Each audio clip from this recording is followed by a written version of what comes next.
كشفت تقارير صحفية إيطالية أن الدولي المغربي سفيان أمرابط لاعب وسط ميدان فيورنتينا الإيطالي يخطف أنظار مجموعة من الأندية بعد المستويات الكبيرة التي قدمها مع المنتخب المغربي في كأس العالم إلى حدود الجولتين الأولى والثانية من دور المجموعات أمام كل من كرواتيا وبلجيكا تواليا. وذكرت صحيفة كالكيو ميركاتو نقلا عن ويل كورير ديلو سبورت أن نادي ليفربول بقيادة مدربه يورغن كلوب مهتم بخدمات سفيان أمرابط على أن يتم تقديم عرض رسمي لإدارة فيورنتينا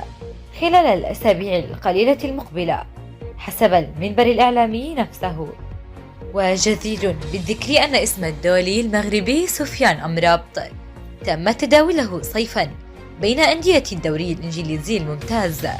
وبالضبط داخل نادي توتنهام، والذي كان يبني نفسه بالظفر بخدمات اللاعب قبل أن تتعطل المفاوضات في آخر المطاف. أهلا وسهلا بكم متابعين قناة الترند رياضي، نرجو منكم الاشتراك بالقناة وتفعيل زر الجرس حتى تصلكم أخبار نجوم كرة القدم أولا بأول.